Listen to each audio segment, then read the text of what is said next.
Netflix. I am a new mom to a gorgeous 5-month-old boy, Hunter. And like all first-time parents, I admit my life is now completely different. Before he was born, I had no idea how unprepared I was for motherhood. Somehow, I convinced myself that during maternity leave I'd work out every day, check emails, bake, reorganize my house, and read books. Wow, what a pipe dream. My beautifully created vision of maternity leave was busted on day one when my little guy decided he wanted to eat every hour on the hour. Then, when I thought we had the feeding under control, Hunter decided he just didn't like napping. I was lucky to get 30 minutes to myself while he slept. In that time, I would take the world's quickest shower, scarf down anything I could find as fast as possible, or just sit quietly staring at a wall, and maybe cry just a little.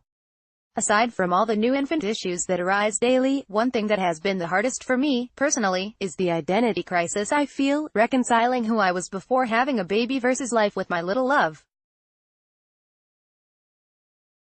Luckily, I have a mom tribe that I am able to rely on heavily, who help guide me through mastitis, diaper rashes, sleep deprivation, teething and everything in between. But, if I'm being honest, there are some things I'm going through that I don't feel comfortable sharing with even my closet of friends. It's not that they wouldn't be able to help or wouldn't care, but it's more that I tend to hold in my deepest parental concerns for fear that I would be judged or misunderstood, even though there's a slim chance of that happening. These repressed thoughts were making me feel very alone, and then, surprisingly, a TV show helped to ease some of my most extreme anxieties. Workin Moms follows 4 friends in a mommy group who navigate the balance of being a new parent and returning to their careers. After episode 1, I was hooked. It was created by Catherine Reitman, who also writes, executive produces, and stars the show, and is otherwise best known for her roles in ABC's hit show Blackish and It's Always Sunny in Philadelphia. Reitman, who tells me Netflix will be debuting the show's 2nd season in April 2019, understands the feelings I'm going through. Something I was not prepared for as a mother was how lonely it would be, she says. You feel isolated and often question your own identity. Who am I now? Am I still entitled to the life I was striving for before this baby entered the picture? Never before have I related more to a show.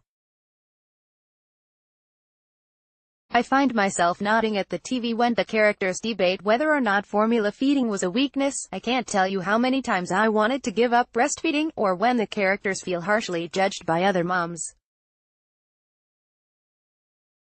Reitman wants to create something that we could find solace in. Since becoming a parent, I've been searching for a show that represents motherhood the way I've experienced it, a show that goes beyond the dirty diapers and into the identity crises that so many mothers know so deeply, she says. It's my hope that this show will provide comfort and catharsis for women experiencing this quietly. Well, she nailed it. One glaring difference, though, is since the show is filmed in Canada, all the moms went back to work when their kids were 9 months old. It's hard no matter when you go back, but I returned to work when Hunter was only 3 months old. The first thing Reitman's character, Kate, misses is her son's first word. I'm worried to miss his beginning stages of crawling, sitting, standing, and walking. I felt sad when our nanny noticed his teeth coming in before I could. After that, I asked my nanny to tell my husband if Hunter does something new, and then he can decide to tell me or let me see it on my own. First, I'm all about them lying to me to spare my feelings. The expectation on women to be a full-time worker, who pretends not to have kids, and a full-time mother, who does not have a job is untenable. I'm lucky to love what I do for a career. I have amazing and understanding coworkers, in addition to my fantastic husband who is truly a partner on this journey. And before Hunter, I was a career girl.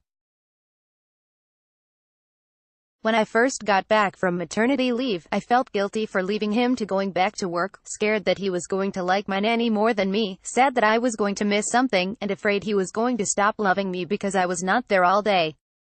At the same time, I was also nervous I wasn't going to be as good at my job, afraid my coworkers would like my maternity fill-in better than me, and worried I lost the part of me that knew how to be a professional. Reitman depicts this all perfectly on the show. She struggles with the dreaded work-life balance and has to make some hard decisions.